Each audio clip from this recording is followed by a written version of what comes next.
densely populated town on the outskirts of Boston stood a house surrounded by many rumors. This old mansion once belonged to an influential general who, it was said, practiced black magic and occultism. After his mysterious death, the house was abandoned and began to gradually decay under the weight of time. The local residents even avoided passing by it, fearing to awaken the spirits of the past. Alex, despite the warnings, was intrigued by this place. He was always drawn to mysteries and the unknown, and he felt that within the walls of this house lay the answers to many questions. Bringing video cameras, tape recorders, and a few friends, he decided to spend the night in the mansion to record any unusual phenomena. As soon as the sun set below the horizon, they entered. From the first step inside, they felt a chill run down their spines. This house did not just appear abandoned, it seemed dead. The walls were covered with mold, and the air was saturated with the smell of decay and age.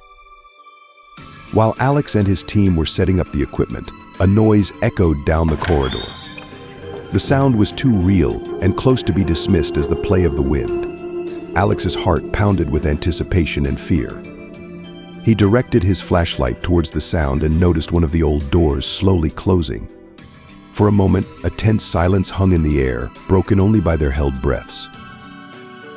As they had planned, they split into two groups to explore different parts of the house. Alex and Mari headed deeper into the mansion, while the other two decided to explore the upper floors. Walking through a long corridor, they heard a faint whisper. The sounds were so soft they could easily have been caused by the wind playing in the broken windows, but Alex's intuition suggested it was something else.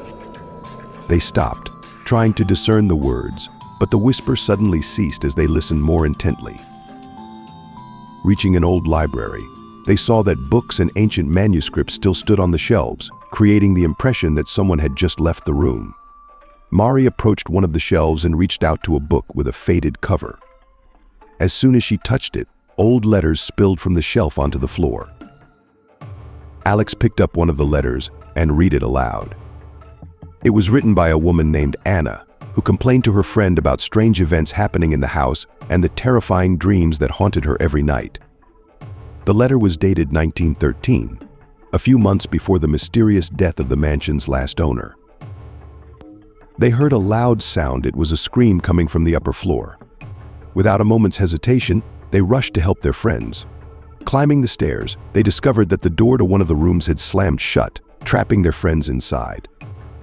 The force holding the door was so great that even their combined efforts could not open it. Suddenly, the wall of old portraits on the opposite side of the corridor began to tremble, and one by one, the portraits started to fall to the floor, shattering and leaving behind only empty frames. Looking at one of the portraits, Alex saw the face of the general who once owned this house, and his eyes seemed alive, watching them.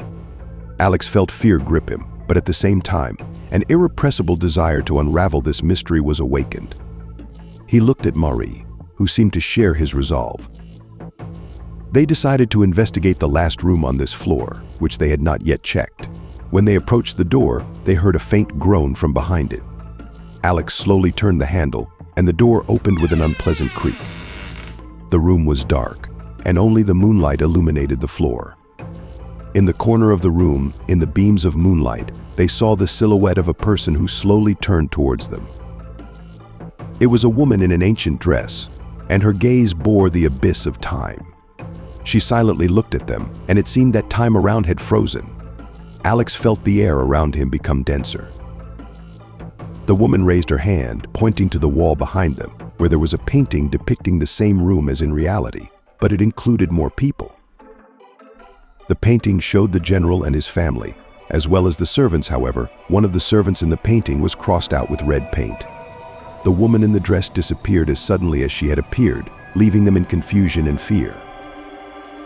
Trying to understand the indication, they carefully examined the painting and noticed that the crossed-out servant in the image was holding an ancient key.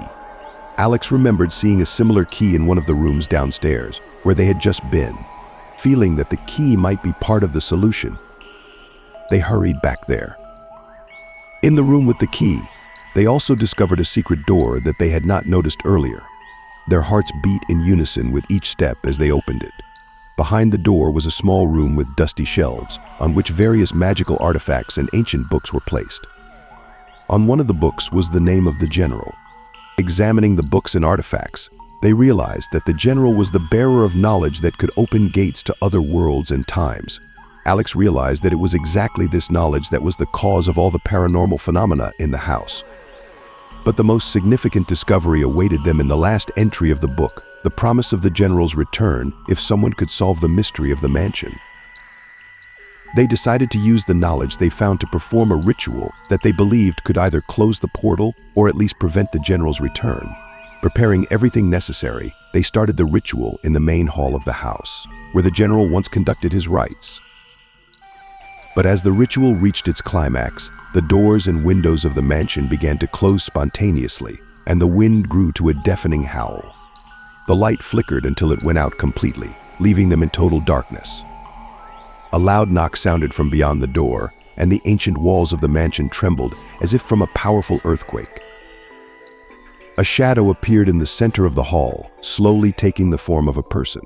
It was the general, his ghostly silhouette slowly approaching them. His eyes burned with a cold flame, and he began to advance on Alex and his team. Mari, gathering all her courage, began to read a spell found in one of the books.